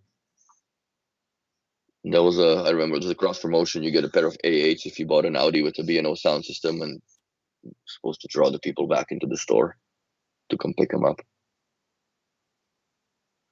But I think B&O should do more of their like in factory videos of how things are meticulously machined, because I don't think that it's even communicated on on a very expressive level. It's just there's few things like even with the Lab 90s on the splash page, it's intriguing but doesn't really tell you much. So, but is that their main site? Yeah. Or is it their service site or service channel? I mean, Focal apparently has a fourth of the subscribers, but it's very similar views. Mm-hmm. But if you look at if you just type in Focal, like you have these crazy speakers that are they go to your ceiling because these grand utopias are like 2.20 meters tall. Holy shit! It's ridiculous. They're also like close to 300 kilos each. Yeah, I'm agreeing with you, the Noah man. And they also need to fix their website on mobile. It's not optimized. Can't even pinch and zoom with photos. Yes. So, yeah, there's a lot of glitches. I understand they're a small company, but I think that there's a couple things that they need to focus on, and predominantly, as much as the website, whatever there's glitches on it, I think they really should focus on cleaning up the app. Really should focus on not just posting bollocks on a developer notes, but actually doing something about it. It's been a year. It's been a year that I've been talking about getting the freaking remote control support for the or app remote from the theater. Makes no sense why it's not there. There's no excuse for any of that. Absolutely not. Yeah, these speakers are retarded, man. That's too much. Yeah, sure, but that the same people that will buy that is what they're after. Like, yeah, but I think aren't that the same the people problem that have like silly money that don't care probably a listening room because you have a house with like 16 bedrooms or whatever. Yeah, but those people buy that. I think that there's also for those people there's a lot of sex appeal in buying different componentry as well. Yeah, that's I think what it is. Where with B&O, it's one meal package, right? Like you get these speakers, they can tune themselves to the room. But the only thing that you can really have any effect with onto them is you have a preamplifier or some sort of an equalizer that goes into the speakers before or after the signal, and that's it. There's no other way to mess with it. Yeah, or So you can buy something like this avant-garde system. Like, so it's fucking enormous. hmm But if you, I don't know, if you had like a 5,000 square meter house, why not? Because you probably have 16 bedrooms, right? And only 1 or 2 children. yeah, but for me it's still like I see the world through the eyes of B&O. So for me, if I were to spend, let's say $500,000 on a stereo experience, I would probably drop it into 3 pairs of 50s and a harmony, maybe pay a little bit more, but then that's system for life. Like, to me, those big freaking truck horns avant-garde nonsense doesn't appeal to me. I'm sure they sound insane because I have heard them in CD a few years back, and it's fucking insanity what these things do. But those are the speakers that for me I could enjoy with my eyes closed only. Because if I'm looking at this, I'm like, what in the hell? So, but I don't know. I guess I'm a B&O guy through and through, and Yeah, same. That's how we ended up here, right? exactly. Like I'm not even. Oh, the only other audio equipment I have is Apple earplugs, hmm but the old-fashioned corded ones. They came with the phone at some point. Yes, but I was just gonna say, like before I caught myself, I don't think I have anything other than B&O in this house. Like Neither do I. even in my last apartment, that wasn't true because I had an old set of creative speakers for a PC, and they But were in those are gone. storage. Those are gone now. They didn't make the trip. So what's this pyramid thing? Oh, cool. I like how they show Yeah, different B&O lab. actually made some money in Q2. Good. Yeah.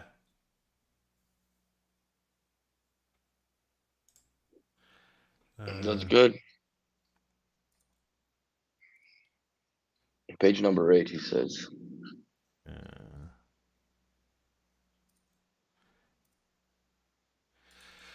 There we go. Boop-a-doom. Yeah, they got profit margins to 52%. But yeah, if you raise everything by No, that's not sub-products. included yet. Oh, no? Q3 is that. Okay, so we'll see. They should be pretty well off then. Yeah. Just Q1, Q. That's right. It's in its current quarter. It's not as complete yet. That's right. Oh, what the fuck did I just click on? So, Pornhub. Cornhub. Cornhub. It's just farmers. Get corn. Need some butter. And some butter. Yeah, they got a lot of stuff going on in that presentation. Oh, What? Tinfoil hats. They're Illuminati confirmed. They're using triangles, man. This is where they want to be, where the eye is.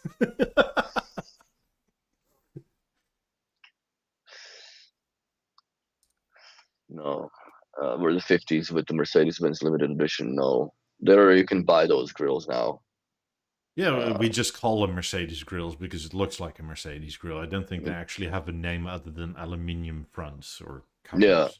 yeah, but they got their nickname by Mercedes from the Mercedes grill. I think we came up with that, yeah, because Mercedes at the time had that exact same thing in Yeah. their luxury front. So yeah, but they are still in production, and they are the most expensive variant that you can have as front covers. It's And then almost I weird. guess So essentially, B&O sees itself as luxury audio and no longer as audio specialist. It's Is that an admission? I don't know why would they say that.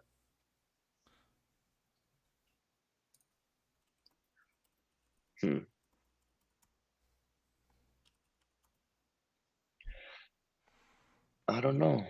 It's. I mean, wouldn't you be a combination of the two? Because you're so specialized, you become luxury. Beo is the unparalleled leader in luxury audio and TV. But it's So not we're better luxury than. if the fucking app doesn't work. And if you decide mid-product cycle to change everything, that's not luxury. That's But then you have a messing luxury around. of a remote control. That also disconnects. Never mind. Yeah. Uh, Like, God so damn it. so they're above audio specialists, basically. Yeah, I wonder what, like, do they consider vocal audio specialists then or something? Mass market audio players, consumer electronics conglomerates. What's a consumer electronics conglomerate? Like what? Like Amazon? No, probably like Harman Kardon and stuff like that. So what brands would be mass market audio players? Like Sony? Yeah, probably. Or is it Maybe, more or less maybe, nowadays maybe telephones? they call that Sonos. It's like, oh, Sonos, but it works. That's probably would be like the Sonos category, mass market audio players, and like the Bose systems per se. Maybe like I don't know if the like consumer electronics conglomerates would be like Yamaha, maybe like the people with the receivers and mix and match speakers and shit. And then the audio specialists would be probably like people with Burmester amps and Bowers and Wilkins whatever speakers and so on and so forth. And then we come after that as a luxury audio on top. Apparently. So apparently vocal would be audio specialist section.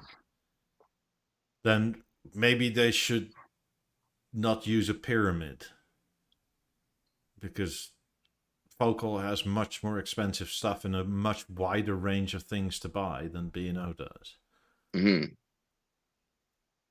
It's kind of silly in many ways. And also the pyramids not line up properly, which pisses me off. Bastard. They made this before the aliens came. Fudge. But look at the next slide. I'm going to leverage this differential unparalleled position in growing luxury audio market. So let's do it. Oh, they want more TV sales, which we've been saying is the fucking backbone of their whole sales. Yes.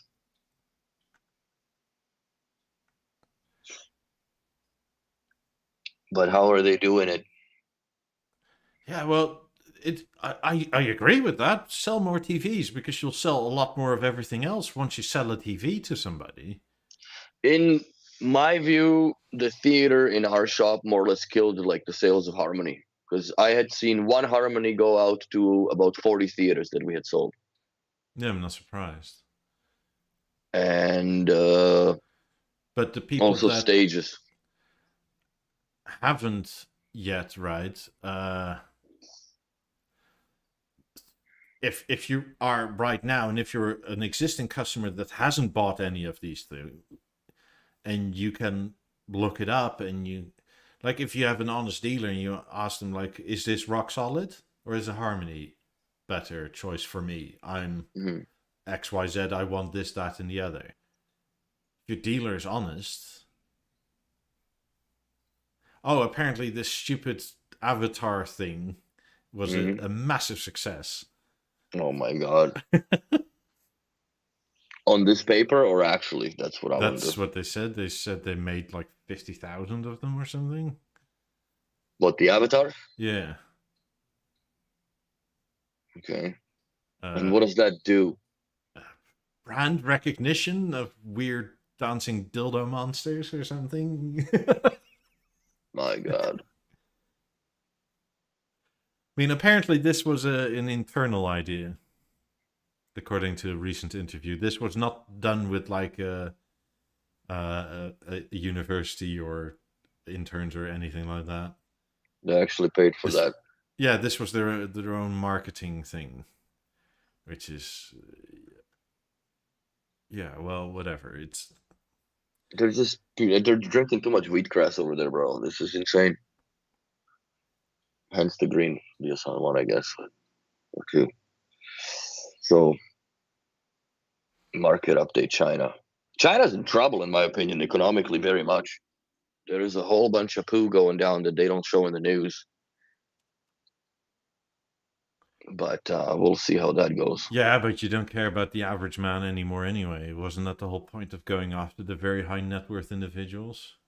Like the same people that robbing our respective countries blind, right? They have the same in China, and that's the actual customers you want. Pretty much. Revenue growth of 5% in local currencies despite macroeconomic challenges is not bad.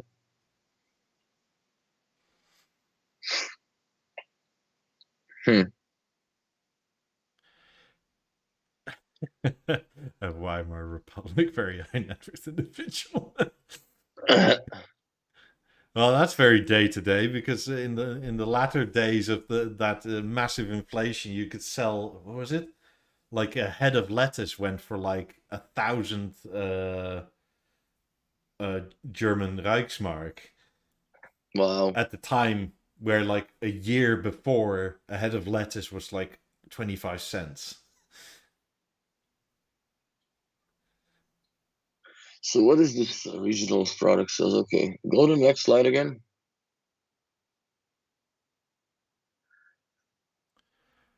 EMEA strategy and the staged category. Okay. America's coming back again a little bit. Yeah, America's turning around. Well, everything's kind of turning around. It's just slow.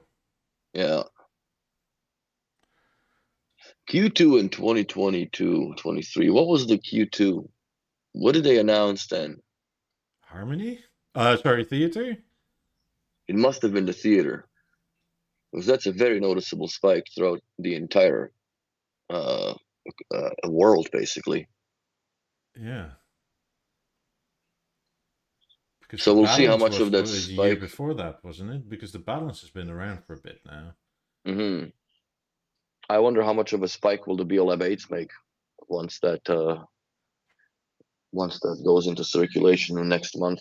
Well, by the time I'm going to be able to get my speakers that I would want, it's going to be probably March, because I won't be able to get my hands on them right away due to availability, right?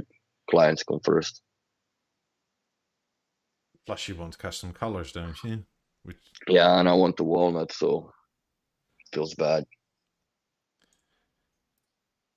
They better have the walnut available, man. Fudge, like, come on. With this bespoke program nonsense. In terms of this whole financial report, Sandeep actually made a good summary. It's on the Discord. It's in the investor and business and stonks thread.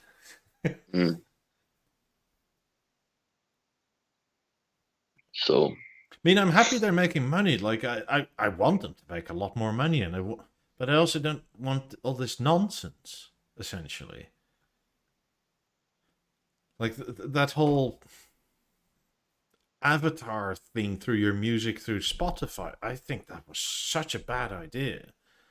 They should have allocated those resources in developing and perfecting their actual app that people use day to day. Well, also since you're partnered essentially with Deezer, like I don't understand.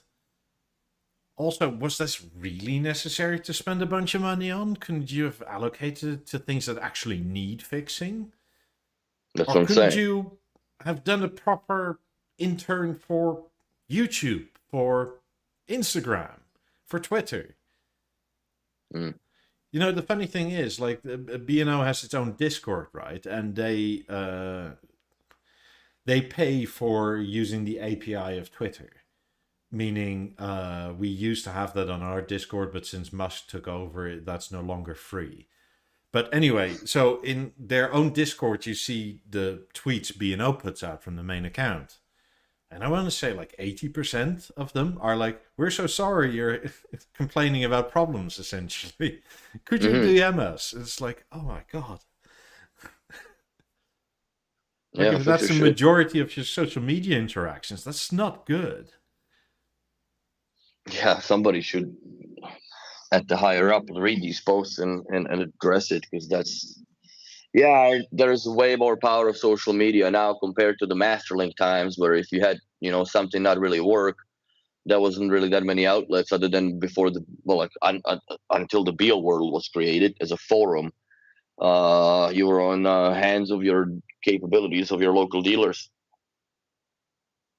but it Yeah. was also much more solid gear, because it wasn't dependent on the network and variabilities or variables that you have in different households and challenges when it comes to installation of integrating into the networks and so on. Which back then it was just Masterlink. If you couldn't get Masterlink into that room, well, you don't have the fucking Masterlink in that room. That's just what it is. Sandeep said, as I've been saying, they want fewer but higher quality full experience stores. I'm not even opposed to that necessarily, right? But then your products also have to match that. And I don't mean build quality, because the build quality is pretty solid. It's like the software internally. Because, like, Yeah, we the want software better suffers. sales, more high quality sales experience. That's fine, but don't have any fucking glitches then. Mm. Like, don't mid cycle think, actually, all these sources are nonsense. Let's get rid of them. Oh, sorry, we didn't tell you up front. They're all gone now. Some will be back. But not all. And we're Yeah. still working on how to integrate that. So by Luxury. then, yeah. So why don't you think about that shit before you do that and do it right the first time, instead of just, cripple the app and the use of it. I mean, I understand it's hard, right?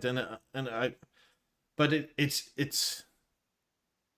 Would we complain if some little things? Probably. But it's a whole nother thing where you basically say this is the concept for a year, and then a year into the sales of the product, go, nah, it's all wrong, and it's kind of like, oh man, and it's also post the price rise that is not insignificant. Like,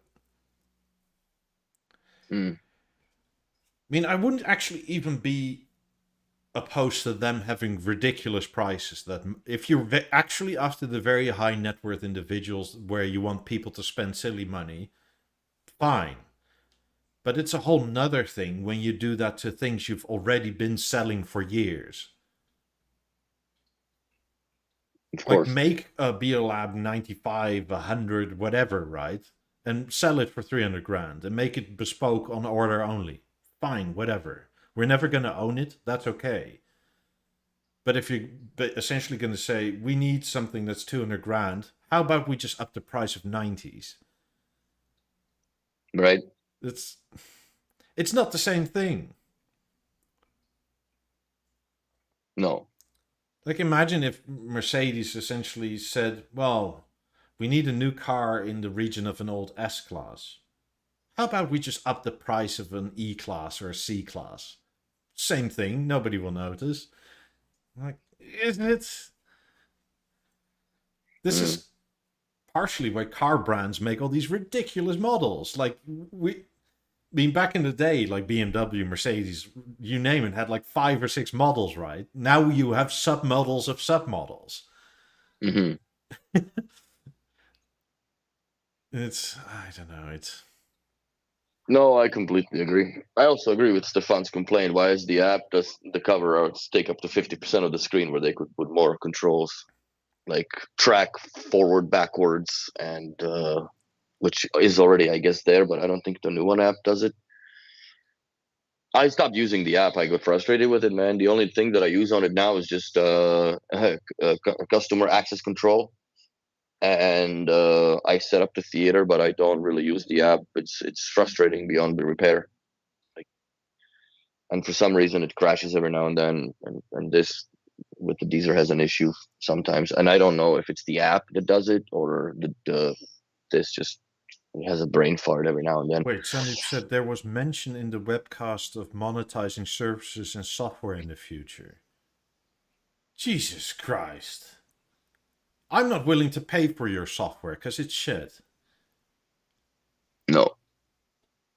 So what, you're gonna have to pay for the subscription for the app to be able to use the product now? That's insane. Maybe And if not it's a that, paid but service maybe that, for updates. But then you cannot sell things that are so glitchy. Like, come on. no, that's a bad idea. That they need to figure that out before, and whoever is Look, if thinking it of was a that, they should. Harmony, as in right now, right? And they said, Mhm. if you want software updates, pay us, I don't know, $50 a year, right? I would say, no, I'll have it as it is right now. It's fine. Don't care. That's insane.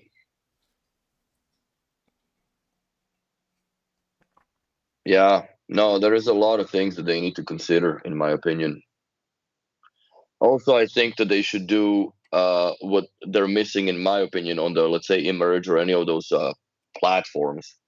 In A5 with the Bluetooth, you can control the stage width, right? You can go Mm. narrow or omni, whatever it is, or stereo or an omni. Where under sound there's none, and I don't understand why they don't have the sound presets that you have in the app. The speech, movie, music, and game, or whatever it is for within the Emerge. I don't remember it off by heart. Those should be in the list of the Beo Remote One. They haven't been there since ever. So, and if there's gonna be paid software updates, then tabarnak, man, like, you guys really need to start fixing shit hard. Like it's not. That's not luxury. That's not luxury, first of all, and second of all, it's what does that mean? That you're gonna hold my product hostage because I refuse to pay after I paid, let's say, what is this now worth, 26 grand with the freaking floor stand and the panel? The I'm not only way paying you you could subscription. potentially do that if you're a company like Apple, where you have so much of a market cornered already. They ain't got cornered shit, man. They are in the corner. Yeah, but that's the only way to do it, right? Like, Mm. So please put that out of your mind. That's gonna be ridiculous. Also, in that case, good luck. My stuff is smart enough that it's dumb enough that it keeps on working, and yeah, but I don't, like, Guy could say, well, that's what they did with Beo 5 and 6. So essentially what that means, that you would have to get yeah, having a dealer book you an installer or a service technician to come in and to plug in a USB stick, so you pay whatever money to get a software update. That's insane. I think those times of the Biosystem 3 days are over. And at the end of the day, like, when it comes to the Biosystem 3, there was really not much software updates. Yes, there was a little bit, but usually you would update that software also while you're installing, let's say, swapping a new Apple TV or whatever component people added to it. So you just do the puck tables, and I yeah. understand that because that's an installation, and people that have these systems rather have you fuck with it than they go into it themselves. But if you're gonna charge someone to come in there and plug in their service tool to dump, semi-working new version of the software, that's insanity. That should not be that should not be even a question. Or they're going the same way as the chemo with the Bio Living Intelligence, that you get basic functions, or if you pay this much you can unlock more functionality. Like, what is that going to be? You buy a theater where you can only plug in, not no speakers, unless you buy an unlock so you can fucking do your surround. That's insane. At that point, I'm gonna start hoarding BioVision 755s or something. Exactly. Go back to tradition with dumb screens and no internet connection. 3D goggles and rock and roll. Yeah. So yeah, no, that's headache inducing, more or less, is what they're thinking. So, but I don't think that they're gonna extort people with software update money. That's insane. That's a bad idea. Honestly, bad idea. Don't do that. Well, you can only do that if you have a track record of a very solid software that doesn't Like, imagine paying for a software set that is buggy. Imagine if you paid for your theater to get to 3.2.1. And then it's like, dude. oh, sorry, we didn't notice that your PCM 2.0 or whatever is just buggered now. You can pay us again for some more software. It's like, no. Yeah, no, that's insane. That is insane. Like, I know that there's plenty of ways to make money. This ain't the one, guys. Honestly, No. like, get that idea out of your head. For real. And on that note, Yeah, we're gonna go. I love you all. I hate you all. See you in the next one. Yeah, we're not paying even more to be beta testers. We're already paying enough for that. that's right. You got a year worth of user data out of all these theaters. And the podcast people complaining here. So Yeah, and I think you have a Discord that you're now part of too. So fix if you your need shit, any more, guys. let me know. DM me, whatever. It'll be okay. We can work this out. We just want you to succeed and not be dumb. Please. Yeah. Because I like you still. For now. Yeah. In that case, have a good weekend, everybody. See you next week. And bye. Thanks for watching. Bye bye.